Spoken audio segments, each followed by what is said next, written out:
Hello! So, Leica sent us a Q2 Monochrome camera to review. Now, instead of diving into all the tech specs, we decided to actually do what the camera is supposed to do and go and take some photos with it. Mark actually already owns a standard Q2 which shoots in RGB. So for this video, I'm gonna take the monochrome and go test it out, and Mark's going to shoot with the standard Q2, and then we're gonna compare what we got. Yeah, we are. We'll tell you why we shot the things we shot. We'll also review some of the photos we took. And most importantly, we're going to tell you our deepest thoughts on both of the cameras.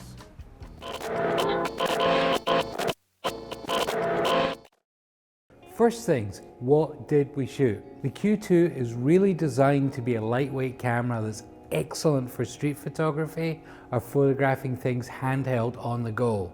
So of course, I did my shoot in the studio on a tripod.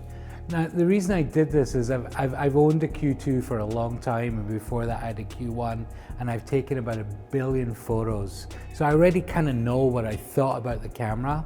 I thought it would be a great idea to take the camera completely out of its wheelhouse to see if I could use a Q2 as a studio camera, to take a photo of a balloon popping and try and capture that precise moment when it popped. Yeah, so I've only had the opportunity to play with the Q2 a few times before, so I decided to take a bit more of a traditional route and go flex this camera's capabilities on the street where it's really built to perform. I picked a few neighborhoods in Manhattan and Brooklyn to explore and decided to go see what kind of photos I could get spontaneously. Alex, how did that go?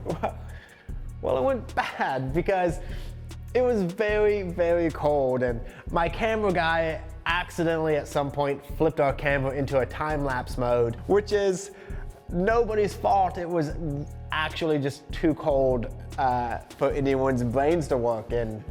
So that's what happened. I decided to let a week pass and let it warm up to go out and shoot again, which didn't happen. So instead, we ended up shooting the second time during a blizzard. This is our second attempt shooting my segment. We went out about a week ago and it was like 20 degrees and windy, so it was too cold. So naturally we waited till there was a blizzard to go out and reshoot this segment. I'm pretty sure Mark stayed inside, but this camera is made to shoot on the street, so that's what we're doing.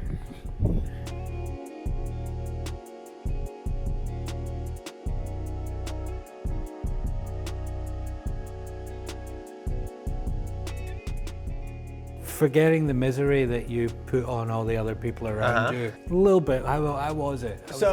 I loved shooting with it. One of the reasons I was having such a good time and I wasn't, checking what the producer and the camera person was shooting was because I was just geeking out on this camera. Right. So I'm doing something you can't do with most digital cameras, much less a point and shoot. Right. I'm shooting at 1/30th of a second. 6400 ISO, right, and just getting these beautiful contrasty images with deep blacks and grays and whites. So film. For me, it's about versatility for a camera. Right. And when it comes to point and shoots, I have a stack of the exact same old, I think 10 megapixel digital point and shoots. Right. I break them, I throw them away. I pull the card out, and I'm just not in a position to do that with a Q. Right, I couldn't possibly stick a Q in my pocket and then take it out when I'm riding my bicycle and take pictures of people. Right. Right. So, am I gonna go buy a Q tomorrow? No. Would I advise you to go buy a Q? If you can afford it, yes. It's kind of like a luxurious experience just playing with the camera. That's a Leica thing, It's though, a Leica right? thing though, right? Yeah. It's a point and shoot that the moment you put it in your hand, it feels ergonomic and you can hold it. And they have that little molded aluminum or billet or whatever it is piece in the back where your thumb just sinks into it. All right, Mark, you talked about what I did. What did you do? I was warm, dry, comfortable. Lazy. That is laziness. I was lazy, man. My shoot went very, very well. You know that because you were there, and in the spirit of full disclosure, I could no way have done what I did without Alex's help. I actually stole the idea from Alex, so that's the truth. The components we're going to use are this Tascam microphone. This Tascam microphone is going to go into a little guitar amp, which we have over here. Then the tricky bit is the guitar amp is going to go out to the trigger for the strobe. A strobe trigger basically just needs a little electrical impulse to make the strobe fire. How we're going to give it that little electrical impulse is by using sound. I'm going to open the shutter, pop the balloon, just for proof of concept, because obviously we can't do it when the lights are on. So here we go. So the shutter is going.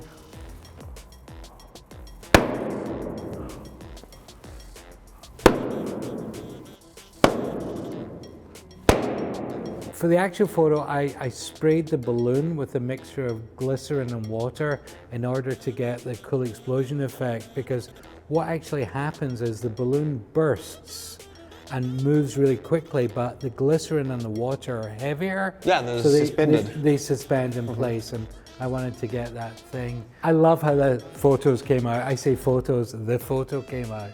What's interesting is the Leica Q2 is definitely not designed for this kind of photography, but it performed admirably well, and it was surprisingly versatile in that little situation. Yeah. My only complaint, and this is genuinely my only complaint, is that I don't need so many megapixels. Ah, yeah. I just don't need them.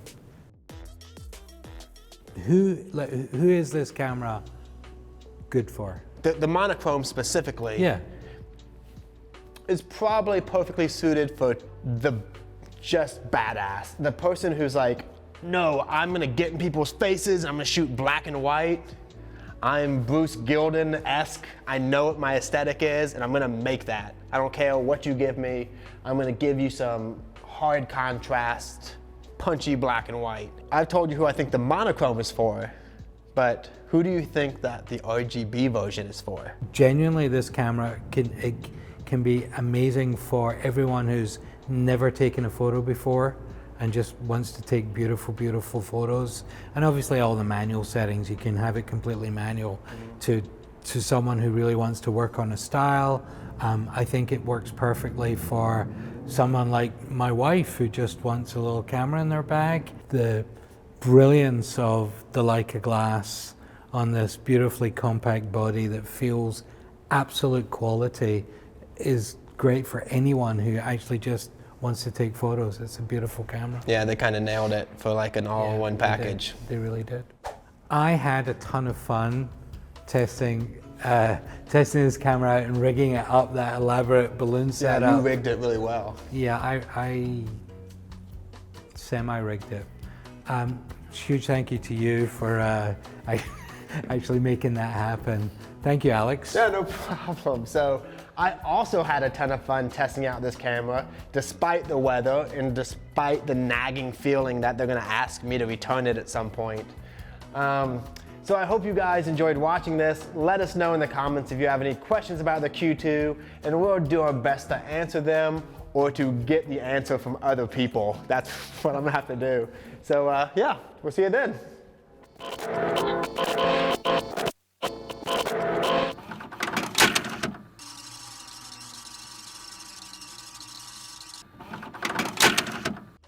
Now it's time to announce who's the winner of our Hahnemühle Brita Fine Art Glossy Photo Rag paper. We had a competition. I know that lots of you entered, and we had way too many good entries, which I felt very, what's that word? When Humbled? Humbled by, yes. So the winners of the Hahnemühle paper giveaway are David Wilson Bonham. Yay! Awesome work, David. Tom Arber. Yay! I'm gonna let you say this one. Przemysław Miedzueski.